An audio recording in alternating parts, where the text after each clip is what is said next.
Cứ miếng bãi nhà ở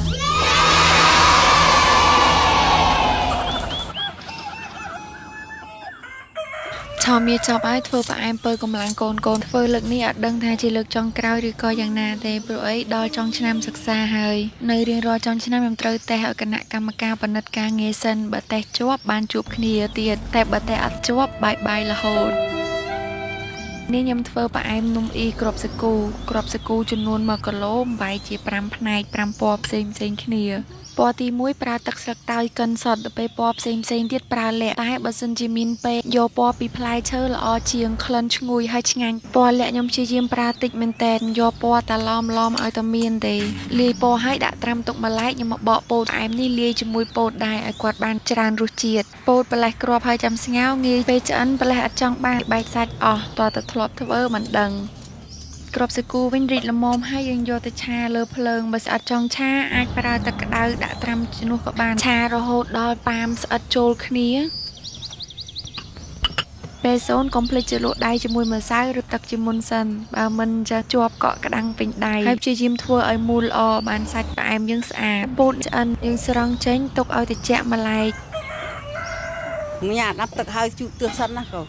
ធ្វើអត់ទាន់ចប់ផងម៉ែប្រើឲ្យមកជូតផ្ទះដោយសារថ្ងៃឡើងក្តៅអញ្ចឹងបើបានជូតទៅយប់ឡើងជាគេងលក់ស្រួលឥឡូវទោះបីម៉ែប្រើជូតផ្ទះមួយថ្ងៃ3ដងក៏អត់ធុញដែរដោយសារតែមានធុងជូតផ្ទះ M2C នៅប្រចាំស្រាប់ងាយស្រួលប្រើមែនតែនរូបរាងក៏ស្អាតហើយមានជើងខាងក្រោមសម្រាប់អូសចូលឡើងផ្លាស់ប្ដូរទីតាំងដោយសេរីហ្មងសាច់ធុងស្វិតធន់មាំល្អមែនតែននេះខ្ញុំឡើងជិះឡើងរួនក៏អត់អីដែរទិញធុងតែមួយទេតែបានកណាត់ជូតថែមឡើង5សាច់កណាត់ល្អខ្ញុំដកប្រើមួយយូរណាស់ហើយតែអត់មានយាឬក៏រសាត់ជាប់ក្តារម្ដងវិញខ្ញុំមាំល្អមែនតែនវិល360ដឺក្រេឲ្យយើងងាយស្រួលជូតតាមកែងឬក៏តាមកលៀតចង់បានធុងជូតផ្ទះល្អកុំភ្លេច M2C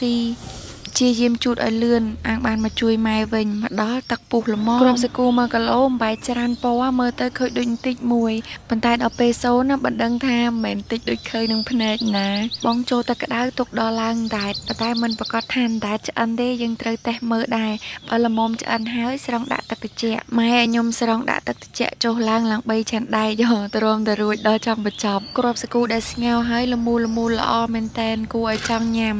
មើលទៅដូច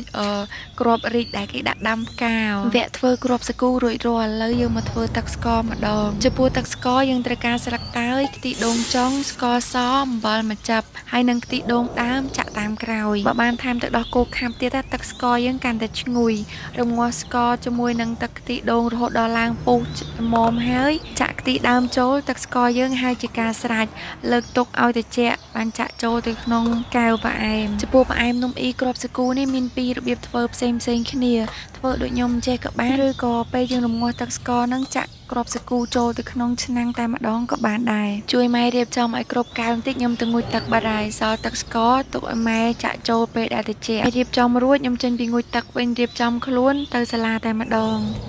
ធ្វើទៅលើកនេះក៏សប្រៃសោះដូចតែលើកមុនដែរអត់ប្រាប់គាត់មុនទេគឺមានប្រអែមផ្ញើទោះបីបានរងថ្ងៃក៏នៅតែសប្បាយចិត្តដែរអញ្ចឹងហើយពេលមានរបស់ឆ្ងាញ់ចេះតែនឹកឃើញដល់ពួកគាត់ចង់ធ្វើឲ្យពួកគាត់បានញ៉ាំគ្រប់គ្នា